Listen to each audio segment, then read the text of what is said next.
Hello बच्चों, आप सभी का हमारे यूट्यूब चैनल एसएसआर विद्या केंद्र पर स्वागत है। जैसा कि आज की क्लास में हम जो पढ़ने वाले हैं वो पढ़ने वाले हैं समुच्चय, यानी कि सेट के प्रकार की समुच्चय के कौन कौन से प्रकार होते हैं। तो आज की क्लास जो बहुत महत्वपूर्ण होने वाली है आपके लिए, अगर आपको संबंध समझना है तो ठीक है। तो देखिए, इससे पहली वाली क्लास में हम जो है सेट को दर्शाने के तरीके सीखे थे। सेट को दर्शाने के तरीके होते हैं दो। एक होता है हमारा रोस्टर रूप और एक होता है हमारा क्या समुच्चय निर्माण रूप होता है, ठीक है, यानी कि सेट होल्डर फॉर्म। तो हमने दो तरीके दिखे थे और उनको अच्छे तरीके से हमने समझा था। तो आज हम सीखने वाले हैं समुच्चय के प्रकार कौन कौन से होते हैं। तो पहला जो समुच्चय का प्रकार होता है रिक्त समुच्चय कहलाता है, इसको इंग्लिश में बोलते हैं नल सेट या एम्प्टी सेट, ठीक है। तो दूसरा होता है एकल समुच्चय, इसको इंग्लिश में बोलते हैं सिंगलटन सेट। और नंबर 3 होता है परिमित समुच्चय यानी कि फाइनाइट सेट, ठीक है। और चौथा होता है अपरिमित सेट यानी कि इनफाइनाइट सेट या अनंत समुच्चय भी इसको बोल सकते हो।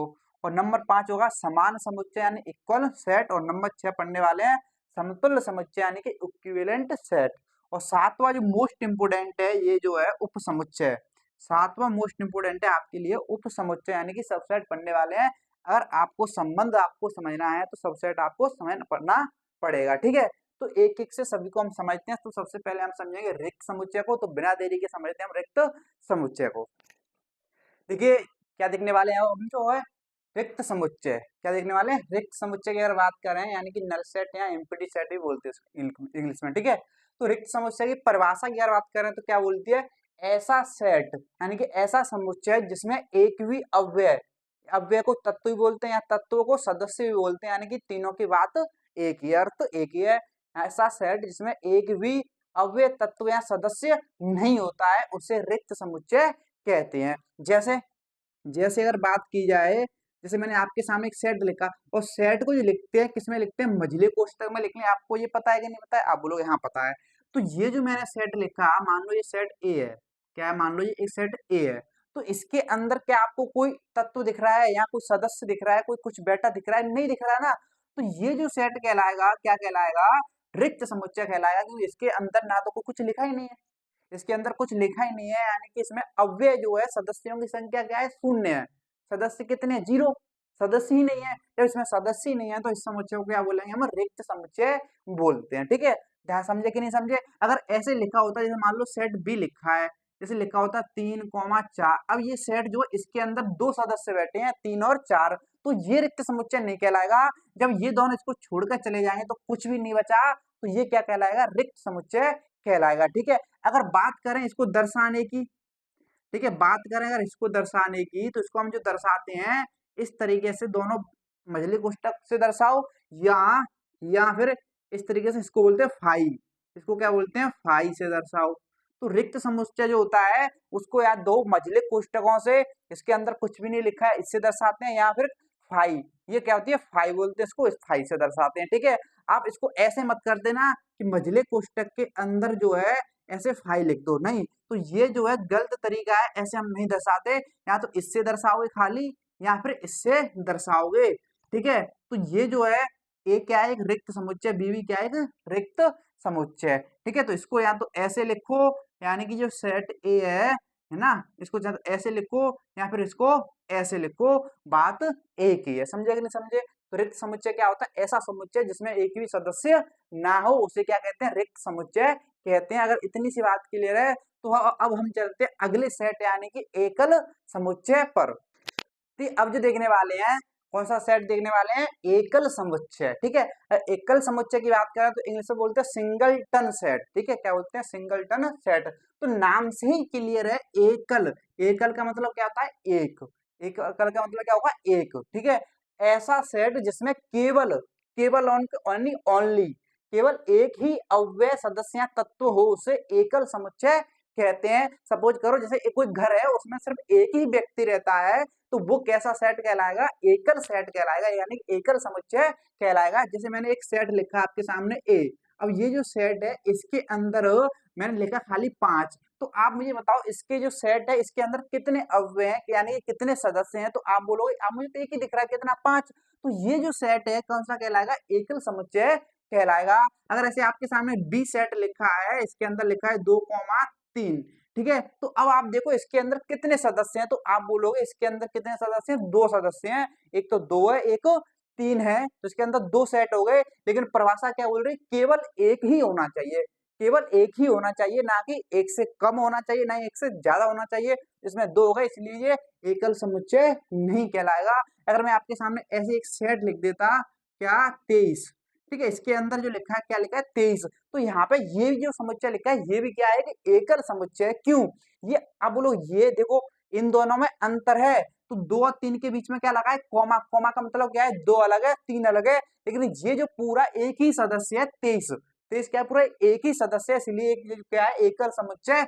ये दोनों क्या है, एकल समुच्चय कहलाएंगे। तो एक ऐसा समुच्चय जिसके अंदर एक ही सदस्य हो, उसे क्या बोलते हैं, एकल समुच्चय बोलते हैं। ये बात ध्यान रखना, समझे कि नहीं समझे? इतनी सी बात अगर क्लियर है, तो अब हम चलते हैं तीसरे समुच्चय पर, तीसरे प्रकार को अब देखते हैं। देखिए आगे जो देखने वाले हैं समुच्चय के प्रकार कौन कौन से हैं, तो नंबर 3 परिमित समुच्चय और नंबर 4 अपरिमित समुच्चय को देखते हैं। तो दोनों मैंने एक साथ लिखे कि दोनों एक साथ ही आपको अच्छे तरीके से समझ आएंगे, ठीक है। अगर बात करें परिमित समुच्चय को, तो इंग्लिश में बोलते हैं फाइनाइट सेट, ठीक है। तो ये कैसा, इसकी परिभाषा क्या है कि ऐसा सेट जिसमें अवयव, तत्वों या सदस्य, बात एक ही है कि तीनों की बात क्या अर्थ एक ही, ठीक है, सदस्यों की संख्या निश्चित हो। निश्चित का मतलब क्या है, यानी सदस्यों को गिना जा सके, उसे क्या बोलते हैं, परिमित समुच्चय कहते हैं। जैसे मैंने आपके सामने बोला, मैंने आपके सामने एक एग्जांपल लिया, ठीक है, मैंने आपके सामने एक एग्जांपल लिया, ठीक है, हफ्तों, हफ्ते, हफ्ते के दिनों, हफ्ते के दिनों का समुच्चय, हफ्तों के, हफ्ते के दिनों का समुच्चय आपको बनाना है। तो जब आप समुच्चय बनाओगे तो हफ्ते में कितने दिन होते हैं, तो आप बोलोगे 7 दिन होते हैं, यानी कि Monday, Tuesday, Wednesday, Thursday, Friday, Saturday, ठीक है, सैटरडे और संडे, तो यही तो आएगा। तो जब हफ्ते के दिनों का समुच्चय बनाओगे तो यही तो बनेगा। इसमें कितने दिन आएंगे, 1 2 3 4 5 6 7, आप आसानी से गिन पा रहे हो कि नहीं गिन पा रहे हो ना, गिन पा रहे हो। तो ये जो समुच्चय कहलाएगा, कैसा कहलाएगा, परिमित समुच्चय कहलाएगा, यानी कि जिसमें आप सदस्यों को गिन सको, ठीक है, आसानी से गिन सको, वो कैसा समुच्चय कहलाता है, परिमित समुच्चय कहलाता है। समझे कि नहीं समझे? जैसे कुछ भी ले लो आप, जैसे एक समुच्चय लिखा मैंने 4, 5, 6, 7, ठीक है। अगर मैं आपसे पूछूं कि इसमें कितने अव्यय हैं या सदस्य हैं, तो आप बोलो 1 2 3 4, गिन ले आपने आसानी से। तो ये कैसा समुच्चय कहलाएगा, परिमित समुच्चय कहलाएगा, यानी कि जिनको गिन सकें, जिसमें तत्वों को यानी कि सदस्यों को गिन सकें, वो कैसा कहलाता है, परिमित समुच्चय कहलाता है। अगर बात करें अपरिमित समुच्चय यानी कि इनफाइनाइट सेट की, तो ऐसा सेट जिसमें अव्यय, तत्वों या सदस्यों की संख्या अनंत हो, ठीक है, यानी सदस्यों को गिना ना जा सके, यानी सदस्यों को गिना ना जा सके, उसे अपरिमित समुच्चय कहते हैं। अगर एग्जाम्पल से अगर मैं बात करूं, तो एग्जाम्पल की बात करें, तो एग्जाम्पल लिया मैंने कि प्राकृतिक, प्राकृतिक संख्याओं, प्राकृतिक संख्याओं का समुच्चय, प्राकृतिक संख्याओं का समुच्चय। तो जब आप इसको लिखोगे तो कैसे लिखोगे पता है, ये लिखा आपने ब्रैकेट, ठीक है, कौन सा, मझला कोष्टक, ठीक है। अब प्राकृतिक संख्याओं को लिखोगे, कहां से आएंगी, 1 से, फिर 2, फिर 3, फिर 4, फिर आएगी 5, फिर आएगी 6। आपको पता है ना, तो प्राकृतिक संख्याएं जो होती हैं कहां से कहां तक होती हैं, 1 से लेकर अनंत तक होती हैं, यानी कि ये प्राकृतिक संख्याएं खत्म नहीं होंगी, गिनते गिनते आप खत्म हो जाओगे, लेकिन प्राकृतिक संख्या खत्म नहीं होती है, यानी कि 6 के बाद आएगा 7, 7 के बाद आएगा 8, इस तरीके से ये चलता रहेगा। तो इसके आगे जो हम क्या लगा देते हैं, 3 बिंदियां लगा देते हैं, तो ये 3 बिंदी क्या दर्शाती हैं कि ये 7 के बाद कहां तक जा रहा है, अनंत तक जा रहा है, कहां तक जा रहा है, अनंत तक जा रहा है। जब इसमें आप अव्यय गिनने को बोलूंगा, तो आप 7 तक गिन लोगे, भाई कितना गिन लोगे, क्यों, ये अनंत तक जा रहा है, इसका मतलब क्या, अनंत तक जा रहा है ना, यानी कि इसमें कितने अव्यय हो गए, अनंत हो गए। जब अनंत अव्यय तो आप गिन ही नहीं सकते, गिनते गिनते आपकी जिंदगी खत्म हो जाएगी, ठीक है। लेकिन ये इसमें जो है समुच्चय के अव्यय यानी कि सदस्य खत्म नहीं होने वाले गिनते गिनते, समझ रहे हो नहीं समझ रहे हो, यानी कि इस समुच्चय को आप गिन ही नहीं सकते। तो ये कैसा समुच्चय कहलाएगा, अपरिमित समुच्चय कहलाएगा, और जिसमें सदस्यों को गिन सके वो कैसा कहलाएगा, परिमित समुच्चय कहलाएगा। समझे कि नहीं समझे? तो परिमित समुच्चय क्या होता है, अपरिमित समुच्चय क्या होता है, तो सिंपल सी बात है, इसमें आगे बिंदियां नहीं लगी हैं तो कैसा है, परिमित, और इसमें 3 बिंदियों का मतलब है कि अनंत तक जा रहा है, यानी कि अनंत सदस्य हैं। क्लियर, इतनी सी बात, आई थिंक इसमें कोई डाउट नहीं होगा। तो अब हम चलते हैं 5वें 6वें यानी कि समान और समतुल्य, समान समतुल्य समुच्चय पर, ठीक है। देखिए अब जो हम देखने वाले हैं, क्या देखने वाले हैं, नंबर 5 समान समुच्चय, यानी कि इसमें इंग्लिश में बोलते हैं इक्वल सेट, और एक दिखने वाले हैं समतुल्य समुच्चय, यानी इंग्लिश में बोलते हैं इक्विवेलेंट सेट। ठीक है, तो दोनों को देखते हैं, दोनों को एक साथ लिखा है, दोनों एक साथ ही आपको अच्छे से क्लियर हो पाएंगे। तो आओ बात करते हैं। तो अगर बात कर रहे हैं समान समुच्चय की, तो बोल क्या रहा है कि ऐसे दो सेट, यानी कि इसमें दो समुच्चय होंगे, ठीक है, ऐसे दो सेट जिनके अवयव एक जैसे हों, क्या हो, जिनके अवयव क्या हो, एक जैसे हों, तथा अवयवों की संख्या भी समान हो, अवयवों की संख्या भी समान हो, उन्हें समान समुच्चय कहते हैं। जैसे जैसे देखो, तो जैसे मैंने आपके सामने एक सेट लिखा ए, ठीक है, 1,2,3, एक तो ये सेट ए है, एक सेट लिखा मैंने बी, ठीक है, इसमें लिखा 3,2,1, ठीक है। अब देखो आप, तो सेट ए में कौन कौन से सदस्य हैं, तो आप बोलो 1 2 3 यही है, और सेट बी को देखो तो इसमें भी सेम यही तत्व है, 3 2 1, यानी कि है तो वही सदस्य, जो सदस्य सेट ए में है वही सदस्य सेट बी में है, यानी कि लिखा है ना, सदस्य अव्यय एक जैसे हों, यानी कि जो इसके अव्यय हैं वही इसके अव्यय हैं, दोनों क्या है, एक जैसे अव्यय हैं दोनों में, ठीक है। अब तथा अवयवों की संख्या भी समान हो, जैसे अगर बात करें सेट ए में कितने अव्यय हैं, तो 1 2 3, तो इसमें 3 अव्यय हैं। अगर इसमें बात करें तो कितने अव्यय हैं, 1 2 3, यानी कि इसमें भी 3 ही अव्यय हैं। तो दोनों में अव्ययों की संख्या यानी कि सदस्यों की भी संख्या समान है, और दोनों के सदस्य भी समान है, तो ये दोनों जो सेट हैं क्या कहलाएंगे, समान समुच्चय कहलाएंगे। तो इनको लिखने का तरीका क्या है, तो दोनों एक जैसे सेट हैं, तो ए और बी को बराबर के साइन से लिख देंगे, तो ए बराबर बी का मतलब क्या है, दोनों ए और बी कैसे सेट है, समान समुच्चय हैं। क्या समुच्चय है, समान समुच्चय हैं। जरूरी नहीं है 1 2 3 है, तो इसमें 1 2 3 क्रम कुछ भी हो सकता है, मैंने आपको रोस्टर रूप बताया था, रोस्टर रूप में क्रम कैसे भी लिख दो आप कैसे भी लिख दो, क्रम से कोई मतलब नहीं है, तो वो रहता है समान ही समुच्चय। ठीक है, समझे कि नहीं समझे, तो ये कैसे समुच्चय, समान समुच्चय। अगर मैं आपको ऐसे ही लिख देता आपके सामने, एक सेट मैंने आपके सामने लिया, क्या क्या 3,4,5, ठीक है, तो एक सेट लिया मैंने बी, क्या लिया बी, तो 5,4,2, ठीक है, तो ये दो मैंने सेट लिए। तो एक सेट यहाँ पे देखो तो इसमें कितने सदस्य हैं, तो 1 2 3, और सेट बी में कितने सदस्य हैं, 1 2 3, यानी कि दोनों में सदस्य क्या है, समान है, लेकिन क्या अव्यय समान है, देखो 3 4 5, और इसमें 5 4 2, अब दो ने कर दी गड़बड़, कैसे 4 5 इसमें भी, लेकिन 3 और 2 क्या है, अलग अलग है, इसमें 3 है इसमें 2 है, भाई मिर्च ही नहीं खा रहे, दो तो मिल गए लेकिन एक नहीं मिल रहा, यानी कि दोनों के अव्यय समान नहीं है। बेशक सदस्यों की संख्या समान हो, लेकिन अव्यय समान ना हो, तो ये दोनों जो है समान समुच्चय नहीं कहलाएंगे। तो ए और बी जो है समान समुच्चय नहीं है, तो इनको क्या कर देते हैं, बराबर के चिन्ह को ऐसे कट कर दोगे ना, तो इसका मतलब क्या है, ए और बी यानी कि समान समुच्चय नहीं है। समझे कि नहीं समझे, बेशक सदस्यों की संख्या समान हो, लेकिन अगर सदस्य समान नहीं है तो वो समान समुच्चय नहीं कहलाएगा। तो दोनों कंडीशन होनी चाहिए, सदस्य भी समान होने चाहिए और उसके सदस्यों की संख्या भी समान होनी चाहिए, जब भी समान समुच्चय कहलाएगा।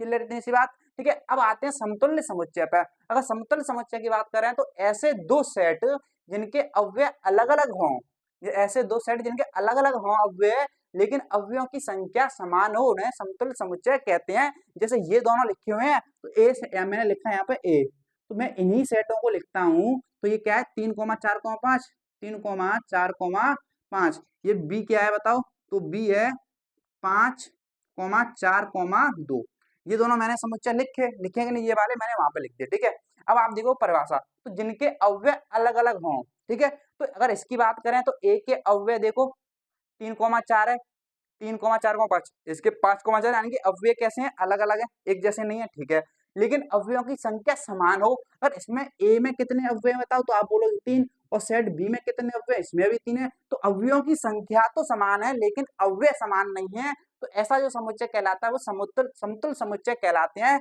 तो ए और बी कैसे समुच्चय हैं, समतुल्य समुच्चय हैं, ठीक है। तो अव्ययों की संख्या अगर समान है, अव्यय समान नहीं है, तो वे क्या कहलाएंगे, समतुल्य समुच्चय कहलाएंगे। अगर अव्ययों की संख्या समान हो और अव्यय भी समान हो तो वे समान समुच्चय कहलाते हैं, ठीक है। अगर अव्यय समान नहीं है, जैसे इनके अव्यय समान नहीं थे लेकिन सदस्यों की संख्या समान थी, इसलिए समतुल्य समुच्चय कहलाएंगे। समझे कि नहीं समझे, इतनी सी बात, आई थिंक आपको इसमें कोई डाउट नहीं होगा। तो अब हम चलते हैं कौन से, 7वें प्रकार की तरफ, उप समुच्चय की तरफ। देखिए अब जो देखने वाले हैं वो देखने वाले हैं उप समुच्चय, यानी उप समुच्चय कैसे कहते हैं, इंग्लिश में बोलते हैं सबसेट, क्या बोलते हैं, सबसेट। तो उप समुच्चय या परिभाषा की बात करें तो क्या बोल रहा है कि यदि सेट ए के सारे अव्यय यानी कि सारे सदस्य, ठीक है, सेट बी में उपस्थित हैं, यानी कि सेट ए के सारे सदस्य अगर सेट बी में हैं तो सेट ए जो है सेट बी का उपसमुच्चय कहलाएगा। नहीं समझे? आओ समझते हैं। जैसे मैंने आपके सामने एक सेट लिखा ए, तो ये आपके सामने एक मैंने सेट लिखा 3,4,5, ठीक है, ये लिखा। एक सेट मैंने लिखा आपके सामने बी, क्या लिखा, एक सेट लिखा मैंने आपके सामने बी, तो इसमें लिखा 1,2,3,4,5, ठीक है। तो एक सेट ए है, एक सेट बी है। अगर मैं आपसे पूछूं कि सेट ए के सदस्य कौन कौन से, तो आप बोलोगे 3, 4, 5, और सेट बी के सदस्य कौन से, 1, 2, 3, 4, 5। अब आपसे ये बताओ मुझे, क्या सेट ए के जो सदस्य हैं 3, 4, 5, क्या वो सेट बी में उपस्थित हैं? तो आप बोलोगे हाँ, ये रहे। कहाँ बैठे हैं? ये रहे। 3, 4, 5 तीनों जो हैं सेट ए के तीनों सदस्य सेट बी में उपस्थित हैं, है कि नहीं है? तो जो सेट ए है सेट बी का क्या कहलाएगा? उपसमुच्चय कहलाएगा। यानी कि इसको बोलेंगे सेट ए, यानी कि जो ए बी का उपसमुच्चय, बी का उपसमुच्चय है।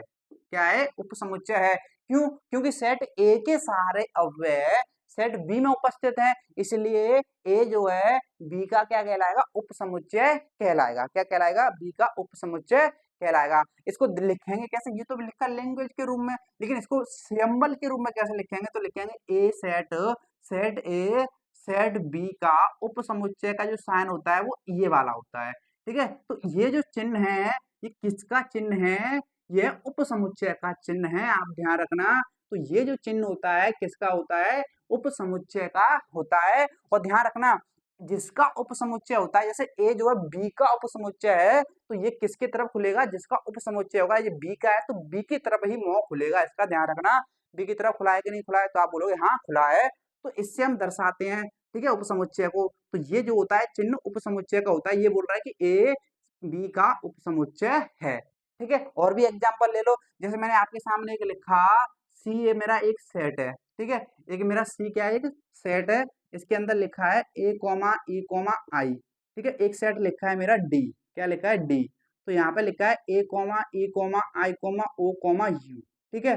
तो आप देख पा रहे हो क्या, ये सी समुच्चय है, इसके अव्यय कौन कौन से सदस्य? ए ई आई, और डी के कौन कौन से? ई आई ओ यू, ठीक है। क्या सेट सी के सदस्य सेट डी में हैं? तो ए ई आई, देखो ए ई आई डी में उपस्थित है कि नहीं है? आप बोलोगे हाँ उपस्थित है। तो सी जो है सी सेट डी का उपसमुच्चय कहलाएगा। इसको इस लिखने का तरीका ये है, ठीक है। तो सेट सी सेट बी का क्या कहलाएगा? उपसमुच्चय कहलाएगा। समझे कि नहीं समझे? तो इतनी सी बात समझ आई। और दर्शाते किससे? इस वाले चिन्ह से इसको दर्शाते हैं, ठीक है। मैं आपके सामने एक अच्छा सा एग्जाम्पल लेता हूं जिससे आपको एक सारी चीजें क्लियर होंगी, ठीक है। देखो, अगर मैं आपसे बोलूं, आपके सामने एक सेट लिखा मैंने, एक सेट, ठीक है। तो मैंने आपके सामने एक कुछ सेट लिख दिया, मान लो एक सेट लिखा मैंने एक्स, ठीक है। एक सेट लिखा तो मैंने एक्स सेट लिखा। इसके अंदर जो है मैंने कुछ फल लिखे। क्या ये फलों का सेट है? क्या है? फलों का सेट है। तो इसके अंदर अंदर मैं कुछ फल लिख रहा हूँ। जैसे मैंने लिखा आम, एक फल है आम, एक है सेब, ठीक है, एक में अनार। तो इसके अंदर क्या लिखे हुए हैं? 3 सदस्य हैं, आम सेब अनार, यानी कि 3 फल लिखे हुए हैं। अब मैं आपसे बोलूंगा, आपकी मर्जी है, इसमें से कोई सा भी पद ले लो, ठीक है। तो आप में से इसमें से आपको फल चुनने हैं, अपने लिए फल चुनने की आपको पूरी आजादी है। आप अपनी मर्जी से फल चुनो, इसमें से कैसे भी आपको चुनना है, कैसे भी चुनो, ठीक है। तो आप क्या बोलोगे? तो या तो आप ऐसे सुन सकते हो, कैसे चुनोगे? सपोज करो मैंने ए सेट बनाया, इसके अंदर सिर्फ एक मैंने आम ही लिया, इसमें से मैंने इसके अंदर सिर्फ क्या लिया? आम ही लिया, और मैंने कुछ लिया ही नहीं, ठीक है। तो ये एक सेट बना आम, क्या किसका? आम का। इसमें कितने सदस्य हैं? एक है, ठीक है। क्या आम जो है सेट एक्स में उपस्थित है? आप बोलोगे हाँ। तो जो ए जो है किसका उपसमुच्चय कहलाएगा? सेट एक्स का कहलाएगा। समझ रहे हो कि नहीं समझ रहे हो? ऐसे या तो आप ऐसा कर सकते हो कि एक बी ऑप्शन आपने चुना, कि आपने क्या किया, एक फल ना लेके अब आपने 2 फल ले लिए, आपने आम भी ले लिया और आपने सेब भी ले लिया। अब आपने 2 फल ले लिए, अब आप देखोगे तो ये दोनों फल क्या सेट एक्स में है? तो आप बोलोगे हाँ है, यानी कि नहीं है? बताओ। आप बोलोगे हाँ है, यानी कि अब जो सेट बी है किसका उपसमुच्चय कहलाएगा? फिर एक्स का कहलाएगा ना, क्योंकि बी के जो सारे सदस्य हैं एक्स में उपस्थित हैं। तो जो सेट बी है एक्स का उपसमुच्चय कहलाएगा। कहलाएगा कि नहीं कहलाएगा? सिंपल सी बात है, कहलाएगा। अगर तीसरा ऑप्शन आपके पास ये भी है कि आप दो फन्ना लेके तीनों फलों को ही उठा लो। आप मेरी मर्जी भाई, मैं तो तीनों फलों को भी ले सकता हूँ, आपको पूरी आजादी, आप चाहो कैसे भी ले लो, चाहे एक फल लो, चाहे दो फल लो, या तीन लो, तीन से ज्यादा तो ले ही नहीं सकते क्योंकि तीन ही है। समझे कि नहीं समझे? आपने ले क्या किया, तीनों ही ले लिए, आम भी ले लिया, सेब भी ले लिया, अनार भी ले लिया, तीनों ले लिए कि नहीं ले लिए? ले लिए। तो अब आप मुझे बताओ, ये सेट सी है, क्या इसके जो सदस्य हैं क्या एक्स में उपस्थित हैं? आप बोलोगे हाँ उपस्थित हैं। इसके जो सारे सदस्य हैं इसमें भी उपस्थित हैं, है कि नहीं है? तो जो सेट सी है, सेट सी क्या कहलाएगा? उपसमुच्चय कहलाएगा एक्स का। क्या कहलाएगा? एक्स का। समझ रहे हो कि नहीं समझ रहे हो? तो एक चीज देख पा रहे हो, सेट एक्स और सी कैसे समुच्चय हैं? समान समुच्चय हैं। कैसे समुच्चय हैं? दोनों समान समुच्चय हैं। जो अव्यय इसके हैं वही अव्यय इसके हैं। सदस्यों की संख्या भी समान है। समान है कि नहीं समान है? आप बोलोगे हाँ समान है। तो यहाँ से एक चीज पता चल रही है कि ये दोनों तो एक जैसे हैं भाई, यानी कि प्रत्येक सेट खुद का उपसमुच्चय होता ही होता है, यानी कि ये दोनों एक ही हैं। तो एक चीज ध्यान रखना, नोट्स करके, प्रत्येक सेट सेट खुद का खुद का उपसमुच्चय होता है। खुद का उपसमुच्चय समुच्चय होता है। क्या होता है? खुद का उपसमुच्चय होता है। आप देख पा रहे हो क्यों जो सी है एक जैसे सेट है, जो सारे अव्यय इसके इसमें है, यानी कि ये जो है एक जैसे समान हो गए ना, समान समुच्चय है गए। अब समान समुच्चय हो गए, ये इसका उपसमुच्चय है, यानी कि खुद जो है खुद का उपसमुच्चय बन रहा है कि नहीं बन रहा है? तो प्रत्येक सेट खुद का उपसमुच्चय होता है। तो आपको ये पॉइंट ध्यान रखना है, ठीक है? समझ रहे कि नहीं समझ रहे? आप बोलो हाँ समझ रहे, ठीक है? तो अब डी अगर बात करें, डी ऑप्शन आपके पास क्या हो सकता है? अब आपने तीनों ले लिए, एक भी ले लिया, दो दो करके भी ले लिए, तो आपके पास एक ऑप्शन ये भी बचा कि आप कुछ भी ना लो, आपको फल ही पसंद ना हो, आपको चाउमीन बल्ले टिकिया ये पसंद हो, आपको फल ही पसंद नहीं है, भाई मुझे फल नहीं चाहिए, तो मुझे ऑप्शन दे रहे हो, मुझे लेने ही नहीं है, यानी कि आपने कितने फल लिए? जीरो। अब इसके अंदर कोई लिखा ही नहीं है, इसके अंदर कुछ नहीं लिखा है, इसका मतलब क्या है? जीरो। यानी कि आपने कुछ भी नहीं लिया, इसके सदस्य क्या है? जीरो है। यानी कि ये जो कैसा समुच्चय है? तो आप बोलोगे रिक्त समुच्चय है। कैसा समुच्चय है ये? रिक्त समुच्चय। भी हमने पढ़ा था कि जिसमें एक भी अव्यय ना हो, यानी कि एक भी सदस्य ना हो, तो इसका एक भी सदस्य नहीं, आपने इसमें से एक भी फल नहीं लिया। अब जब आपने एक भी फल नहीं लिया तो ये भी तो आपके पास ऑप्शन था, आपके पास ये भी तो ऑप्शन है, तो ये भी जो है किसका क्या कहलाएगा? ये भी जो सेट डी है, ये भी जो है किसका उपसमुच्चय कहलाएगा? एक्स का समुच्चय कहलाएगा। यानी कि हमें यहाँ से क्या पता चला? तो रिक्त समुच्चय भी क्या होता है? एक उपसमुच्चय होता है। तो एक नोट करके एक और लिखोगे क्या कि रिक्त समुच्चय जो होता है ना, वो रिक्त समुच्चय प्रत्येक सेट का उपसमुच्चय होता है। उपसमुच्चय उपसमुच्चय होता है। क्या होता है? रिक्त समुच्चय जो है प्रत्येक सेट का उपसमुच्चय होता है। आपके पास ये तो ऑप्शन हमेशा रहता है कि आप कुछ भी ना लो, या फिर आप सारा ले लो। सारा ले लोगे तो इसका मतलब समान सेट हो जाएंगे, यानी कि खुद सेट जो है खुद का ही उपसमुच्चय हो जाएगा। जब आप कुछ भी नहीं लोगे, यानी कि वो रिक्त समुच्चय बन जाएगा, यानी कि वो भी उसका सेट बन रहा है, सब सेट बन रहा है, यानी कि उपसमुच्चय बन रहा है। तो रिक्त समुच्चय भी प्रत्येक सेट का, यानी कोई भी सेट ले लो, उसका उपसमुच्चय क्या है? रिक्त समुच्चय होगा ही होगा। तो ये पॉइंट आपको ध्यान रखने हैं किसमें? उपसमुच्चय में, कि प्रत्येक सेट खुद का उपसमुच्चय होता है और रिक्त समुच्चय प्रत्येक सेट का उपसमुच्चय होता है। समझे कि नहीं समझे? इतनी सी बात क्लियर है? तो आप बोलोगे हाँ क्लियर है, ठीक है। आओ और चीज समझो यहाँ पे। अगर मैं ऐसे लिख देता, पता है कैसे? अगर मैं ऐसे लिख देता, इसमें एक सेट मैंने लिखा ए, क्या लिखा? ए। तो मैं लिखा आम, एक मैं लिखा तरबूज, क्या लिखा? तरबूज, ठीक है।